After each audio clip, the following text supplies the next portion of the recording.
Alright everyone, I'll drag you along with me today. Not going to be in the worms, but we need to be checking out on the bees. Ah boy, they're getting a little feisty.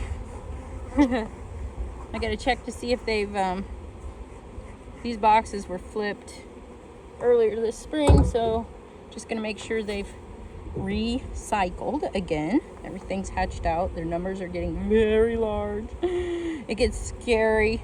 In the spring they're a little testy because they're not used to me getting into them yet, but as you'll see the year go by, boy, they don't care if I'm in here at all. I know some of the best ways about it, and one is don't wear a bunch of protective gear, because when you do, then you end up being careless, making fast movements, and that's what they do not like. So you'll get stung. All right, so it looks like she's worked all the way out here to the end. They are just massively increasing numbers right now. Woohoo! That's good. That's gonna give us plenty of bees for when the Mage flow comes on about the middle of May. We may get a little bit earlier than that this year because, boy, our temperatures were so high in February that it really made things kick in. So we've got, and can't tell, yep, we got all eggs in this one here. So we got a last brood patch hatched out. Wow.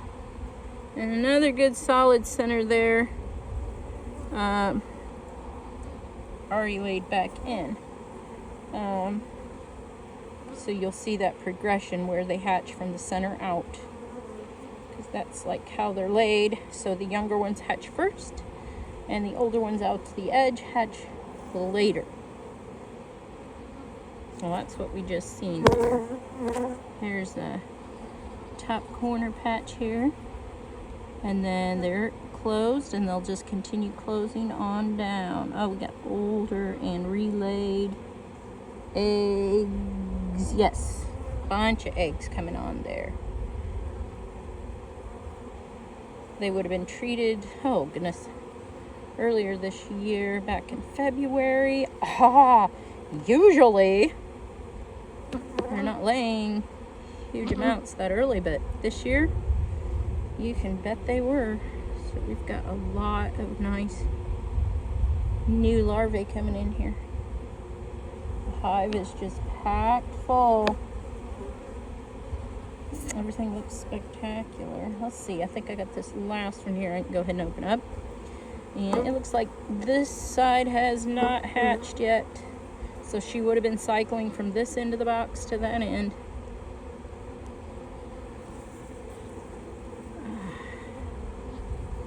This one's still yet to come on out.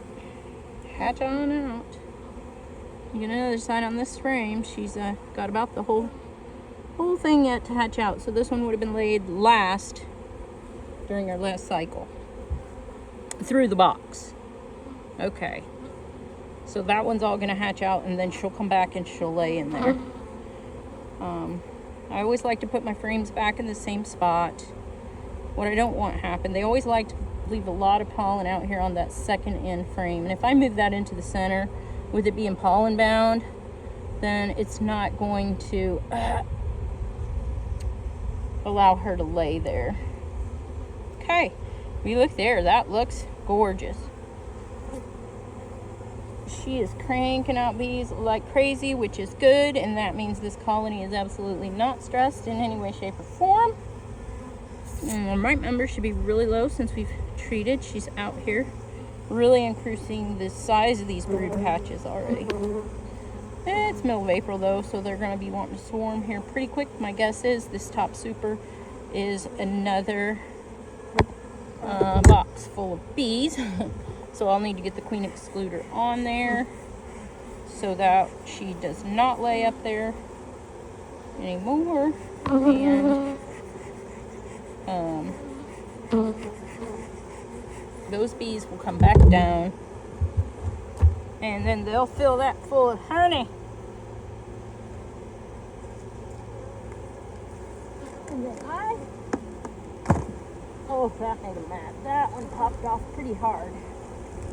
I like to leave them a super for the winter for food. And then as the colony size reduces throughout, spring into February. Oh, I don't even know if you'll be able to see in there. I can need a camera stand, which I didn't have today. But, yeah, they're packed up here, too. Oh, boy. I'll bring the camera up just for a second.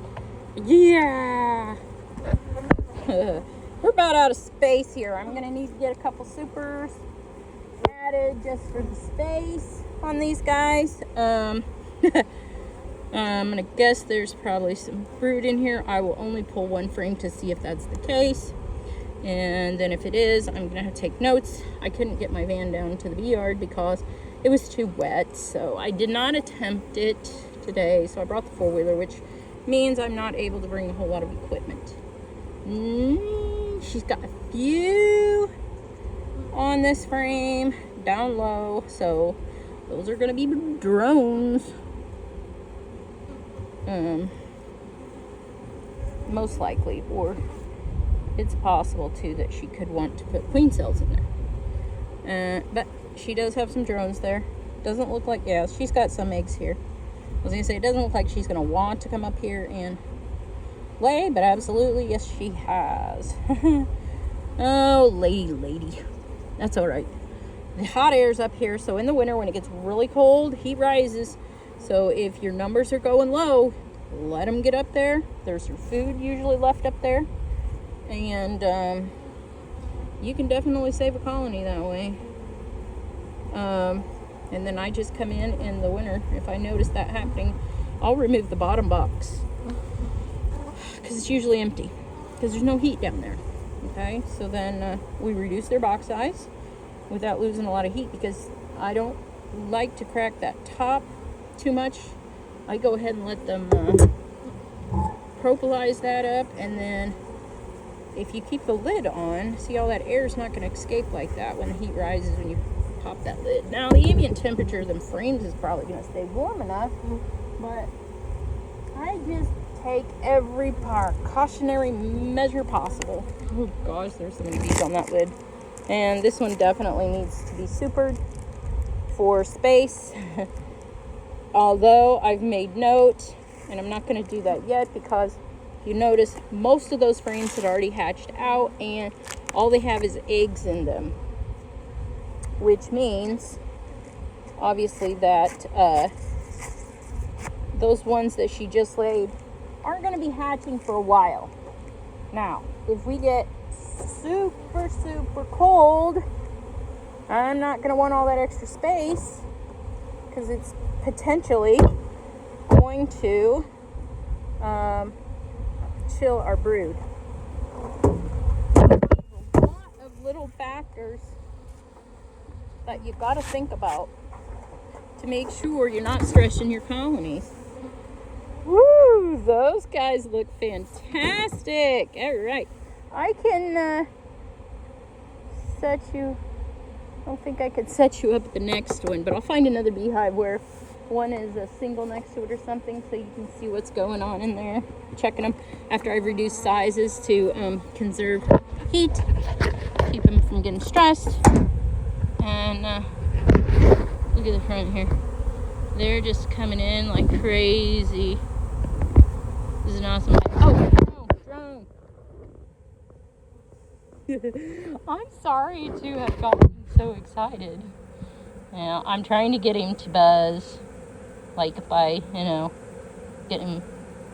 Yeah, he's kind of buzzing, but not much. Ah, there. He did that all on his own. See the yellow? Is it going to come in focus? You see the yellow points? Okay, that means he's mature. Let's see if we can get him to... If I can do it. Can't hardly do it through the camera. Yeah. Okay, you see that yellow? Shoot, this camera's not going to focus at all.